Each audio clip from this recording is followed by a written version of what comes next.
नमस्कार. कीर्तीज किचनमध्ये आपल्या सर्वांचे खूप खूप मनापासून स्वागत. खुसखुशीत, चविष्ट आणि 10 ते 12 दिवस टिकणारी असल्यामुळे ही पुरी तुम्ही प्रवासासाठी, डब्यासाठी किंवा रोज चहासोबतही खाऊ शकता. चला तर मग लगेच रेसिपीला सुरुवात करू. बारीक लसूण 15 ते 20 पाकळ्या, 1 इंच आलं, 10 ते 12 हिरव्या मिरच्या, थोडीशी कोथिंबीर घालून वाटण तयार करून घेते. यानंतर पुरीसाठी लागणारी कणिक तयार करून घेऊ. 1 वाटी गव्हाचं पीठ, त्याच वाटीने अर्धी वाटी ज्वारीचं पीठ, अर्धी वाटी हरभरा डाळीचे पीठ. यानंतर काही कोरडे मसाले, पाव चमचा हळद, अर्धा चमचा ओवा, पाव चमचा हिंग आणि भरपूर अशी कोथिंबीर.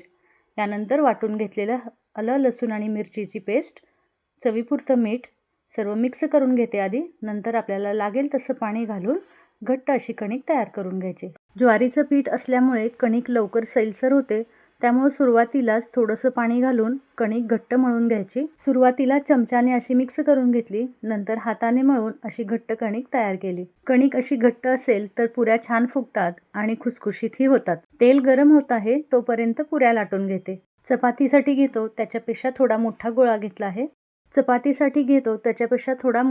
घेतला आहे. दोन्ही बाजूंनी थोडंसं पीठ लावून आता लाटून घेते. अशा प्रकारे मोठी चपाती लाटून पुऱ्या बनवल्या तर एकाच वेळी 4 ते 5 पुऱ्या तयार होतात. त्यामुळे अगदी पटकन होतात आणि वेळही वाचतो. कणिक घट्ट असेल आणि चपातीपेक्षा पुरी जाड ठेवली तर पुरी ही छान फुगते आणि त्यासोबतच खुसखुशीतही होते. तर अशी ही मोठी चपाती लाटून घेतल्यानंतर मोठ्या वाटीने मी एकसारख्या अशा पुऱ्या तयार करून घेते. इथे तुम्ही पाहू शकता मी कितपत पुरी ही जाड ठेवली आहे. अशाच पद्धतीने सगळ्या पुऱ्या लाटून घेते.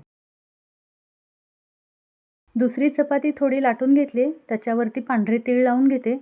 तीळ पडू नयेत म्हणून पुन्हा एकदा लाटून आता ही चपाती मोठी करून घेऊ. असे तीळ लावले म्हणजे पुरी छान दिसते आणि त्यासोबत चवीलाही छान लागते. त्यामुळे तीळ लावूनच पुरी करून बघा. अशा पद्धतीने जर पुऱ्या तयार केल्या तर अगदी 5 ते 10 मिनिटांमध्ये सगळ्या पुऱ्या तयार होतात. त्यासोबतच एखाद्या मोठ्या वाटीने किंवा डब्याच्या झाकणाने आपण पुऱ्या तयार करून घेतल्या म्हणजे सगळ्या एकसारख्या आकाराच्या होतात आणि दिसायलाही छान दिसतात. तर इथं सगळ्या पुऱ्या मी तयार करून घेतल्या आहेत. आता तेलही गरम झालंय, आपण पुऱ्या तळून घेऊ. तेल गरम झालाय का पाहण्यासाठी थोडीशी कणिक टाकून पाहिली तर ती पटकन वर आली, म्हणजे तेल अगदी व्यवस्थित गरम झालंय. आता मध्यम ते मोठ्या आचेवरती पुऱ्या तळून घेऊ. सुरुवातीला पुरी फुगेपर्यंत गॅस मोठा ठेवायचा. त्यानंतर गॅस मध्यम करून पुरी दोन्ही बाजूंनी थोड्याशा लालसर रंगावरती तळून घेऊ. ही पुरी छान अशी फुगली आहे. तर तुम्हाला कशी वाटली? आवडली का ही आषाढ स्पेशल तिखट पुरी?